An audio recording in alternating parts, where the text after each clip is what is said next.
نحمده ونصلي على رسوله الكريم اما بعد فاعوذ بالله من الشيطان الرجيم بسم الله الرحمن الرحيم قد افلح المؤمنون الذين هم في صلاتهم خاشعون والذين هم عن اللغو معرضون والذين هم للزكاة فاعلون آمنت بالله صدق الله العظيم۔ میرے قابل سعادت احترام محترم عزیز و دوستو اور بزرگوں، آج کا دور بڑا پرفتن دور ہے اور ایسے فتنے جگہ جگہ پھیلے ہوئے ہیں کہ ہم میں سے ہر ایک شخص کسی نہ کسی درجے میں ان فتنوں کا شکار ضرور بھی ضرور ہو جاتا ہے، اور ان فتنوں کا شکار ہو کر تقریباً ہم میں سے ہر ایک آدمی پریشان ضرور ہوتا ہے، اور بسا اوقات ایک آدمی پریشانی کے اندر اتنا بڑھ جاتا ہے کہ اسے یہ سارا کا سارا جو جہاں ہے وہ مسائلستان نظر آنے لگ جاتا ہے۔ ایسا آدمی میرے محترم عزیزوں جب اپنے مسائلوں کو، اپنی پریشانیوں کو دماغ میں بٹھاتا ہے اور پھر وہ نماز میں کھڑا ہوتا ہے تو پھر میرے محترم عزیزوں اس کا دھیان نماز کے اندر نہیں لگتا۔ اب وہ کھڑا تو نماز میں ہوتا ہے لیکن اپنی کاروباری پریشانیوں کو سلجھا رہا ہوتا ہے، وہ کھڑا تو نماز میں ہوتا ہے لیکن گھریلو ٹینشن جو ہے وہ اس کے دماغ کے اندر جو ہے وہ موجود ہوتی ہے۔ ایسا آدمی میرا محترم عزیز و نماز کے اندر کبھی تشہد کے اندر سورہ فاتحہ پڑھنا شروع کر دیتا ہے تو کبھی سورہ فاتحہ کے اندر تشہد پڑھنا شروع کر دیتا ہے، کبھی رکوع کے اندر سجدے کی اور کبھی سجدے کے اندر رکوع کی تسبیح کو پڑھنا شروع کر دیتا ہے۔ رکعتیں نماز میں بھول جانا تو عام سی بات ہو جاتی ہے۔ لہذا میرے محترم عزیز و دوستو بزرگوں، ایسے آدمی کو اپنی نماز پر محنت کرنے کی اشد ضرورت ہے۔ اس لیے نبی کریم صلی اللہ علیہ وآلہ وسلم نے ارشاد فرمایا کہ قرب قیامت تم ایسا وقت دیکھو گے کہ مسجد تو نمازیوں سے بھری ہوئی ہوگی لیکن ان نمازیوں کے جو دل ہیں وہ اللہ کی یاد سے بالکل خالی ہوں گے۔ اور پھر آپ صلی اللہ علیہ وسلم نے ایک موقع پر ارشاد فرمایا کہ بہت سارے نمازی ایسے ہیں کہ ان کی نماز کو گندے کپڑے کی طرح لپیٹ کر ان کے منہ پر مار دی جاتی ہے۔ یہ وہ نمازی ہیں میرے محترم عزیزوں جو نماز کے اندر رکوع اور سجود صحیح طریقے سے ادا نہیں کرتے ہیں۔ حکم میرا محترم عزیزو یہ ہے شریعت کا کہ جب آدمی سجدے میں جائے اور جب سمیع اللہ لمن حمیدہ کہہ کر کھڑا ہو تو ایسا کھڑا ہو کہ اس کی کمر بالکل سیدھی ہو جائے، اور فرمایا ایک مرتبہ سبحان اللہ کہنے کے باقدر کھڑا رہنا ضروری ہے۔ پھر وہ سجدے میں جائے، جب دوسرے سجدے سے کھڑا ہو تو کوے کی طرح ٹھونڈ نہ مارے بلکہ فرمایا پہلے سیدھا بیٹھ جائے پھر دوسرے سجدے کے اندر جائے۔ اگر کوئی آدمی یہ دو غلطیاں نماز میں کرتا ہے، رکوع سے کھڑا ہونے کے بعد سیدھا کھڑا نہیں ہوتا یا سجدے میں بیٹھنے کے بعد سیدھا نہیں بیٹھتا اور اس کے بعد سجدہ سہو بھی نہیں کرتا نماز کے اندر، تو ایسے آدمی کی نماز جو ہے نہ قبول ہوتی ہے نہ نماز اس کی ادا ہوتی ہے۔ تو میرے محترم عزیزوں، آپ صلی اللہ علیہ وسلم کا فرمان ہے کہ بہت سارے نمازی ایسے ہیں کہ جن کی نماز جو ہے وہ گندے کپڑے کی طرح لپیٹ کر ان کے منہ پر مار دی جاتی ہے۔ اب کتنے افسوس کی بات ہے کہ ایک آدمی محنت بھی کرتا ہے، مشقت بھی کرتا ہے، تکلیف بھی اٹھاتا ہے اور اپنا وقت بھی لگاتا ہے، لیکن جب وہ مسجد سے باہر نکلتا ہے تو اس کے کھاتے میں صرف اٹھک بیٹھک لکھی ہوئی ہوتی ہے۔ سمجھ میں آنے والی بات ہے میرے دوست کہ ایک من سونا ہے، ایک من لوہا ہے اور ایک من مٹی ہے۔ وزن میں تینوں کی تینوں برابر ہیں لیکن قیمتیں جو ہیں وہ تینوں کی الگ الگ ہیں۔ بعینی اسی طرح اللہ والے جو نماز پڑھتے ہیں بغیر غفلت کے اور پورے دھیان کے ساتھ، اللہ تعالیٰ ان کی نماز کو سونے کے بھاؤ لے لیتا ہے، اور صالحین جو نماز پڑھتے ہیں اللہ تعالیٰ ان کی نماز کو جو ہے وہ لوہے کے بھاؤ لے لیتا ہے، اور جو غافلین ہوتے ہیں غفلت کے ساتھ نماز پڑھتے ہیں اللہ تعالیٰ ان کی نماز کو مٹی کے بھاؤ بھی نہیں خریدتا بلکہ حدیث کی روح سے اس کی نماز کو گندے کی طرح لپیٹ کر اس کے منہ پر مار دی جاتی ہے۔ فرض تو ادا ہو گیا، اللہ تعالیٰ قیامت کے دن نہیں پوچھے گا چلو نماز تو پڑھ لیا آپ نے، لیکن اس نماز پر جو قبولیت کا وعدہ ہے، اس نماز کے بعد جو انعامات ملنے ہیں اللہ تبارک و تعالیٰ ان انعامات سے فرمایا نماز میں غفلت کی وجہ سے محرومی ادا فرما دیتا ہے۔ اس لیے میرے محترم عزیز و دوستو اور بزرگوں، اللہ والے نماز پڑھتے بھی تھے اور پڑھنے کے بعد اللہ تبارک و تعالیٰ سے ڈرتے بھی بہت زیادہ تھے کہ اللہ نماز پڑھ تو لی ہے، اب اس نماز کو تو نے قبول بھی کیا ہے یا نہیں کیا ہے۔ تو میرے محترم عزیز و دوستو اور بزرگوں، جناب نبی کریم صلی اللہ علیہ وآلہ وسلم کی آپ زندگی دیکھیں تو عبادت کے فرمایا کہ دو جز نظر آتے ہیں۔ پہلا جز یہ ہے کہ نماز کا ظاہر آپ صلی اللہ علیہ وسلم کا کیا تھا، اور دوسرا جز یہ ہے کہ نماز کا باطن آپ صلی اللہ علیہ وآلہ وسلم کا کیا تھا۔ اگر نماز کے ظاہر وغیرہ میں آپ صلی اللہ علیہ وسلم سے سوال کیا جائے کہ یا رسول اللہ ہم نماز کیسی پڑھیں، تو آپ صلی اللہ علیہ وسلم فرمایا کرتے تھے کہ صلو کما رأیتمونی اصلی، تم ایسے نماز پڑھو جیسا کہ تم نے مجھے نماز پڑھتے ہوئے دیکھا ہے۔ اور جب نماز کے باطن کے بارے میں آپ صلی اللہ علیہ وسلم سے پوچھا جاتا کہ یا رسول اللہ نماز کا باطن کیسے بنایا جائے، نماز کا اندر کیسے بنایا جائے، تو آپ صلی اللہ علیہ وسلم فرماتے تھے کہ انت عبد اللہ کأنک تراہ، تو نماز میں اللہ کی عبادت ایسی کر گویا کہ تو اللہ کو دیکھ رہا ہے۔ فإن لم تکن تراہ، اگر تو فرمایا کہ یہ دھیان نہیں لگا سکتا، فإنہ یراک، تو پھر یہ بات تو پکی ہے میرا بندہ کہ اللہ تبارک و میرا جو ہے میرے امتی کے اللہ تبارک و تعالیٰ تمہیں دیکھ رہا ہے۔ تو میرے محترم عزیزو، یہ نماز کا باطن اور اللہ تبارک و تعالیٰ کی قرآن کا مطالعہ کریں تو اللہ تعالیٰ نے نماز کی جو روح بتائی ہے وہ کیا بتائی ہے، فرمایا اقیم الصلاۃ لذکری، میری یاد کے لیے نماز قائم کرو۔ گویا کہ جس نماز کے اندر انسان کو 4 رکعت کے اندر 2 میں یا 3 میں اللہ یاد ہی نہ آئے میرے محترم عزیزوں، وہ نماز نہیں ہے۔ اور آپ صلی ایک جگہ اللہ تبارک و تعالیٰ نے بڑے سخت انداز میں ارشاد فرمایا کہ فویل للمصلین، بڑی تباہی ہے ان نماز پڑھنے والوں کے لیے۔ نماز پڑھنے والے کے لیے تباہی، نماز تو کامیابی کا ذریعہ ہے، نماز تو بھلائی کا ذریعہ ہے۔ اللہ تعالیٰ نے فرمایا فویل للمصلین، بڑی تباہی ہے ان نماز پڑھنے والوں کے لیے۔ کون سے نماز پڑھنے والوں کے لیے؟ الذین هم یراؤن، جو اپنی نماز میں دکھلاوا کرتے ہیں اور جو اپنی نماز کے اندر جو ہے فرمایا کہ سستی لے کر آتے ہیں، جو غفلت کے ساتھ نماز پڑھتے ہیں، اللہ تعالیٰ نے ایسے نماز پڑھنے والوں کو بھی فرمایا کہ تباہ ہونے کی بشارت عطا فرمائی۔ اور میرے محترم عزیزو، آپ صلی اللہ علیہ وسلم کا فرمان ہے کہ لا صلاۃ الا بحضور القلب، اس آدمی کی نماز ہی نہیں ہے کہ جو آدمی جو ہے وہ دل کی حضوری کے ساتھ نماز نہ پڑھے۔ بیان بڑا گہرا ہے میرے محترم عزیزوں، بات ذرا سی سادی ہے لیکن بات بڑی قیمتی کرنے لگا ہوں، اس لیے بیان کو ہم دھیان سے سنیں اور جو اس بیان کے اندر اپنی نماز کی غلطی کوتاہی سامنے آئے اس کو دور کرنے کی کوشش کریں، اس لیے کہ بڑا عجیب معاملہ ہے۔ زکوٰۃ میں کوتاہی ہو تو سال میں 1 بار ہوگی، روزے میں کوتاہی ہو تو سال میں 1 مہینہ ہوگی، حج میں کوتاہی ہو جائیں گے تب دیکھیں گے، لیکن نماز میں کوتاہی ہو تو دن میں 5 مرتبہ آدمی جو ہے فرمایا اس کوتاہی کو اختیار کرتا ہے۔ اس لیے نماز پر محنت کرنے کی اشد ضرورت ہے۔ اور تو اور میرے محترم عزیزو، جناب نبی کریم صلی اللہ علیہ وآلہ وسلم نے ارشاد فرمایا کہ روز قیامت انسان کو جو دیدار خداوندی ہوگا وہ بھی دنیا میں پڑھی جانے والی نماز کے بقدر ہی ہوگا۔ جو آدمی دھیان کے ساتھ نماز پڑھے گا، خشوع اور خضوع کے ساتھ نماز پڑھے گا، اللہ تمام پردوں کو ہٹا کر اس کو اپنا دیدار کروائے گا۔ اور جو آدمی میرا محترم عزیز بغیر دھیان کے نماز پڑھے گا، غفلت والی نماز پڑھے گا، سستی اور دکھلاوے والی نماز پڑھے گا، اللہ تعالیٰ اس کو اگر اپنا دیدار کروا بھی دے گا تو وہ پردوں کے پیچھے سے کروائے گا۔ تو ذرا سوچیے میرا محترم عزیزو، کتنی بڑی محرومی کی بات۔ اس لیے میرا محترم عزیزو، ہمیں نماز کو فرمایا کہ اپنی محنت کرنے کی ضرورت ہے۔ قرآن کھولیں تو قرآن آپ کو کہتا ہے کہ نماز ادا نہیں کرنی ہے، بلکہ فرمایا اقیم الصلاۃ، اقام الصلاۃ، اقیم الصلاۃ، اقام الصلاۃ، اقام الصلاۃ، نماز کو قائم کرو۔ تقریباً 30 مقامات پر اللہ تعالیٰ نے قرآن کریم کے اندر فرمایا کہ نماز کو قائم کرو۔ تو نماز کے قائم کرنے کا مطلب کیا ہے؟ نماز کا پڑھنا اور چیز ہے اور نماز کا قائم کرنا اور چیز ہے۔ نماز کا پڑھنا تو یہ کہ آدمی آیا اور نماز پڑھی چلا گیا، لیکن نماز کا قائم کرنا یہ ہے کہ نماز کے 4 ارکان جو ہے وہ بالکل درست ہو جائے۔ نمبر 1 قیام، نمبر 2 قوما،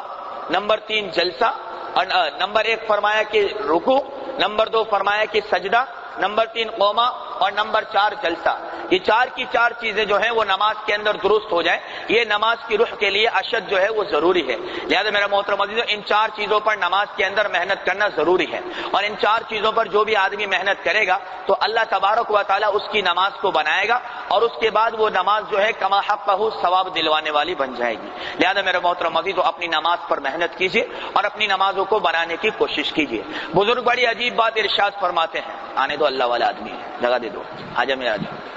بزرگ بڑی عجیب بات ارشاد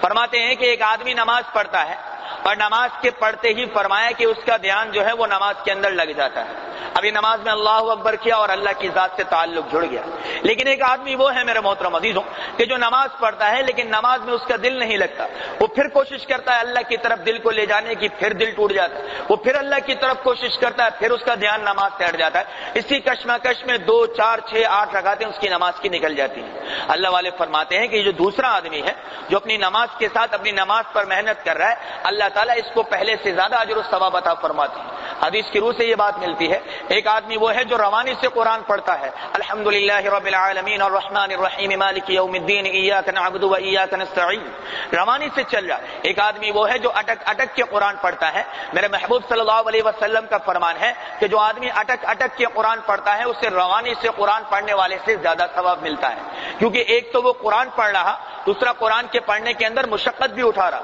یعنی اسی طرح ایک تو وہ ہے جو نماز پڑھتا ہے اور دل لگ جاتا ہے, ایک وہ ہے جس کا دل لگتا نہیں لیکن لگانے کی کوشش کرتا ہے. تو اللہ تبارک و تعالیٰ اس کو دوہرا اجر عطا فرماتے ہیں, ایک نماز کا, دوسرا نماز پر محنت کرنے کی. تو میرا محترم عزیز ہوں, میں آپ حضرات کے سامنے آج 4 طریقے عرض کرنا چاہوں گا. ایسے تو 6 بھی عرض کیے ہیں, 8 بھی عرض کیے ہیں, لیکن آج سوچا کہ 4 طریقے اتنے آسان سے عرض کروں کہ جو میں اگر حبان کو سمجھاؤں تو حبان کی بھی وہ بات سمجھ میں. آج آپ بولیں گے حبان کون ہے؟ وہ ہمارا بیٹا ہے. تو فرمایا ایسے 4 طریقے بالکل آسان سے عرض کروں گا کہ فرمایا ان 4 طریقوں پر اگر آپ محنت کریں تو انشاءاللہ تعالی نماز کا بنانا انتہائی درجہ آسان ہو جائے گا. لیکن ضرورت اس بات کی ہے میرے بھائی کہ ہم ان 4 طریقوں میں سے کسی بھی ایک طریقے کو اپنے پاس لے کر اس پر محنت کرنا شروع کر دیں. اب ان طریقوں کے لیے آپ کو حافظ ہونا ضروری نہیں, آپ کو عالم ہونا ضروری نہیں, مفتی ہونا, ولی ہونا, داعی ہونا کوئی ضروری نہیں. عام سا سادہ سا آدمی ہے, اگرچہ داڑھی بھی کٹواتا ہے, وہ بھی اپنی نماز کو اچھی بنا سکتا ہے. تو ان 4 طریقوں کو سن لیجئے اور جو طریقہ آسان لگے اسے اپنے پلے باندھ لیجئے اور اس طریقے کو روزانہ اپنی نماز کے اندر شامل کر کے نماز پر محنت کیجئے. انشاءاللہ تعالی چند ہی دنوں کے اندر نماز کے اندر دھیان کا بھی سرور آئے گا اور نماز کے بعد مانگی ہوئی دعاؤں کی قبولیت بھی آپ حضرات کو نظر آ جائے گی. تو فرمایا پہلا طریقہ نماز کے بنانے کا یہ ہے کہ انت عبد اللہ کانک تراہ. آدمی اللہ اکبر کہہ کر جب نماز میں جائے تو اب نماز کے اندر یہ دھیان باندھیں کہ میں اللہ کو دیکھ رہا ہوں, اللہ میرے سامنے ہے. رکوع میں جائے میں اللہ کے آگے جھکا ہوا ہوں, سجدے میں جائے میری پیشانی اللہ کے قدموں کے اندر ہے, تشہد میں بیٹھے تو میں اللہ کے سامنے بیٹھا ہوں. پوری نماز میں یہ محنت کیجئے میں اللہ کے سامنے ہوں, اللہ تعالیٰ مجھے دیکھ رہا ہے, میں اللہ کے سامنے ہوں, میں اللہ کو دیکھ رہا ہوں, میں اللہ کو دیکھ رہا ہوں. اللہ تعالیٰ علیم ہے, وہ جانتا ہے, اللہ خبیر ہے, وہ میرے دل کے وسوسوں کو جانتا ہے. پوری نماز پر اس طریقے سے محنت کیجئے, انشاءاللہ نماز کا بنانا آسان ہو جائے گا. اب اگر یہ مشکل لگے تو دوسرا طریقہ یہ ہے فَإِن لَمْ تَكُنْ تَرَاهُ فَإِنَّهُ يَرَاكَ. دوسرا طریقہ یہ ہے کہ جب آپ نماز میں اللہ اکبر کہہ کر نیت باندھیں تو یہ خیال کریں کہ اللہ مجھے دیکھ رہا ہے, اللہ مجھے دیکھ رہا ہے. میں قیام کس طرح کر رہا ہوں, میں نماز کے اندر آنکھیں کیسے ہلا رہا ہوں, میں نے ہاتھ کیسے باندھے ہیں, میں رکوع میں کیسے گیا ہوں, میں سجدے میں کیسے گیا ہوں, میں نے قوما اور جلسہ کیسے کیا ہے, میں نے رکوع اور سجدے کی تسبیح کیسے پڑھی ہے. اللہ مجھے دیکھ رہا ہے, اللہ میرے سامنے ہے, اللہ مجھے دیکھ رہا ہے, اللہ میرے سامنے ہے. اور تھوڑا ایک قدم آگے بڑھ کر یہ بھی سوچیے گا کہ اللہ ایسا دیکھ رہا ہے کہ وہ خبیر ہے, وہ باخبر ہے میری فرمایا نماز سے. انشاءاللہ تعالی جب آپ نماز میں یہ دھیان باندھیں گے تو پھر اس ملعون کو نماز میں آنے کا موقع ہی نہیں ملے گا اور نماز میں اللہ سے تعلق جڑتا چلا جائے گا. تیسرا طریقہ اس سے زیادہ آسان, فرمایا کہ جب آدمی اللہ اکبر کہہ کر نماز کی نیت باندھے تو پوری کی پوری نماز میں یہ تاثر قائم کرے اور یہ فرمایا اپنے ذہن کے اندر بات قائم کرے کہ بیت اللہ میری آنکھوں کے سامنے ہے, میں بیت اللہ کے سامنے کھڑا ہو کے نماز پڑھ رہا ہوں, میں بیت اللہ کے سامنے کھڑا ہوں, بیت اللہ کی 4 دیواری کو اپنے تصور کے اندر لے کر آئے اور بیت اللہ میری آنکھوں کے سامنے ہے, میں بیت اللہ کے سامنے کھڑے ہو کر نماز پڑھ رہا ہوں. انشاءاللہ تعالی میرے محترم عزیزوں چند ہی دنوں کے اندر آپ کو اپنی نماز کے اندر نمایاں جو ہے تبدیلی نظر آ جائے گی, نماز کے اندر تبدیلی نظر آئے گی.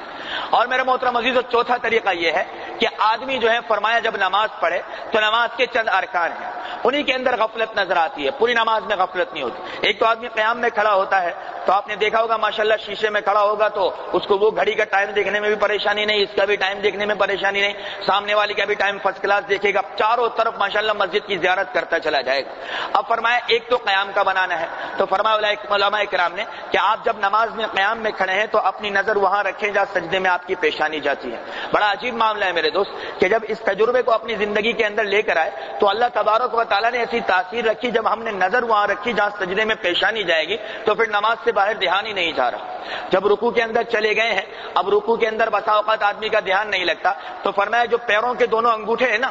ان انگوٹھوں کے اوپر نظر رکھے یا ان دونوں انگوٹھوں کے درمیان جو جگہ خالی ہے وہاں نظر رکھ کے آپ تسبیح پڑھنا شروع کر دیں. اسی طرح جب آپ سجدے کے اندر جائیں تو اپنی ناک کے اوپر نظر رکھ کر فرمایا سجدے کو ادا کریں اور سجدے کی تسبیح پڑھیں. جب تشہد میں بیٹھے تو اپنی گود میں نظر رکھ کے نماز کو ادا کریں. انشاءاللہ تعالی جب آپ ان چاروں ارکان کے اندر اپنی نظر کی حفاظت کریں گے تو آپ کو اپنی نماز کے اندر انشاءاللہ تعالی نمایاں جو ہے فرمایا کہ تبدیلی اور اپنی نماز کے اندر جو ہے وہ فرمایا نمایاں جو ہے وہ اپنی نماز جو ہے وہ اللہ کی طرف اس کا دھیان لگنا آپ کے سامنے آ جائے گا. تو یہ 4 طریقے ہیں میرے محترم عزیزوں, ان 4 کے 4 طریقوں کو اپنا لے. کیوں اپنائے میرے بھائی؟ اس لیے کہ اللہ تعالیٰ کا فرمان ہے قد افلح المؤمنون, تحقیق وہ ایمان والے کامیاب ہو گئے. کامیابی کا کیا مطلب؟ یعنی تحقیق وہ ایمان والے کامیاب ہو گئے. کون سی کامیابی اللہ تعالیٰ نے دی؟ فرمایا ایسی عزت اللہ تعالیٰ نے دی جس کے بعد یہ کبھی ذلیل نہیں ہوگا، ایسا اپنا قرب دیا جس کے بعد دوری نہیں آئے گی، اور ایسا فرمایا کہ اللہ تبارک و تعالیٰ نے اپنا تعلق نصیب فرمایا کہ اس کے بعد یہ تعلق کبھی ٹوٹے گا نہیں۔ فرمایا کہ تحقیق وہ ایمان والے کامیاب ہو گئے، الذین هم فی صلاتهم خاشعون، جو اپنی نماز میں جھکنے والے ہیں، اپنی نماز کو بنانے والے ہیں، اپنی نماز پر محنت کرنے والے ہیں۔ لہذا میرے محترم عزیزو، دوستو اور بزرگو، ذرا سوچئے 2 ٹکے کی دکان میں اور آپ کھولتے ہیں، اس کے اندر ہر چیز سلیقے سے اور طریقے سے پڑی ہوئی نظر آتی ہے۔ آپ کی دکان پر کام کرنے والا کوئی چیز لے کر آئے، گاہک کو وہ نہیں چاہیے، اس نے اٹھا کر آپ کے کاؤنٹر پر رکھ دی اور فرمایا کچھ دیر کے بعد وہ کاؤنٹر پر ہی نظر آئی، تو آپ کہیں گے اندھا ہے نظر نہیں آتا، اس کو دوبارہ اس کی جگہ پہ رکھ۔ ایک بے ترتیب پڑی ہوئی دکان کے اندر چیز مجھے اور آپ کو پسند نہیں۔ وہ نماز کے جس کے بارے میں اللہ کے رسول نے فرمایا الصلاۃ صلۃ بین العبد والرب، کہ نماز بندے اور رب کے درمیان ملاقات کرتی ہے، تو یہ بے ترتیب پڑی ہوئی نماز اللہ تعالیٰ کیسے قبول فرمائے گا؟ اس لیے مثال وہی ہے جو پہلے عرض کی تھی، پھر عرض کر کے اپنی بات ختم کرتا ہوں کہ سونے کا وزن، لوہے کا وزن اور مٹی کا وزن ایک من چالوں برابر ہے، 40 کلو ہی بنے گا، لیکن جب بیچنے جائیں گے تو سونا اعلیٰ قیمت پہ جائے گا اور لوہا اس سے کم پر، اور مٹی کی کوئی قیمت نہیں ہوگی۔ یہی نہیں، نماز تو ابھی ہم سارے کے سارے پڑھیں گے، لیکن بعضوں کی نماز اللہ تعالیٰ ایسی قبول کرے گا کہ نماز کے بعد جو دعا مانگے گا اللہ تعالیٰ عطا کر دے گا۔ بعضوں کی نماز کو اللہ تعالیٰ لوہے کے بھاؤ، اور بعضوں کی نماز کو اللہ معاف کرے، اللہ تبارک و تعالیٰ گندے کپڑے کی طرح لپیٹ کر منہ پر مار دے۔ اب دل چھوٹا مت کیجیے گا میرے دوست، میں نے وہ حدیث بھی آپ کو سنائی کہ جو آدمی نماز پر محنت کرے گا تو اللہ تعالیٰ دوہرا اجر بھی عطا کرے گا۔ لہذا ضرورت ہمیں اپنی نماز کے اندر دھیان لگانے کی ہے، دھیان لگے گا نہیں۔ ایک آدمی کہتا ہے یار میرا نماز میں دل نہیں لگتا، اور اللہ کے بندے نماز میں دل لگے گا تو ہی، نماز کے اندر تو دل لگانا پڑے گا، محنت کرنی پڑے گی تجھے اپنی نماز کے اندر۔ وہ کوئی ولی کامل تھوڑی ہے کہ تو آیا اور تو نے نماز شروع کی اور تیرا اللہ سے تعلق جڑ گیا، نہ میرے محترم عزیزوں، دل لگتا نہیں ہے، دل لگانا پڑتا ہے۔ ان 2 الفاظوں کو سمجھ لیجیے، آج کے بیان کا لب لباب ہے کہ نماز میں دل لگے گا نہیں، بلکہ اپنے دل کو نماز کے اندر لگانا پڑے گا۔ تو 4 طریقے آپ کے سامنے عرض کر دیے، کسی دوست کو، بزرگ کو، ساتھی کو، جوان کو سمجھ میں نہ آئے، فردن ملاقات کے پھر وہ طریقہ پوچھ سکتے ہیں۔ محنت کیجئے میرے محترم عزیزوں، انشاءاللہ تعالی اللہ تبارک و تعالی وہ نمازیں عطا فرمائے گا کہ جب آپ فجر کی نماز اس محنت سے پڑھ کے نکلیں گے تو چہرہ نورانی بن جائے گا، جب ظہر کی نماز اس محنت سے پڑھ کے نکلیں گے روزی میں اللہ برکت دے دے گا، جب عصر کی نماز اس محنت سے پڑھ کے نکلیں گے جسم کے اندر طاقت نظر آئے گی، حالانکہ سارے دن کی بھوک ہے، پیاس ہے، پھر بھی جب مغرب کی نماز اس محنت سے پڑھ کے نکلیں گے اولاد فرما بردار نظر آئے گی، اور جب عشاء کی نماز اس محنت سے پڑھ کے نکلیں گے تو تکیے پہ سر رکھتے ہی اللہ تعالیٰ سکون والی نیند عطا فرما دے گا۔ اللہ تعالیٰ مجھے اور آپ کو اپنی نمازوں پر محنت کرنے کی توفیق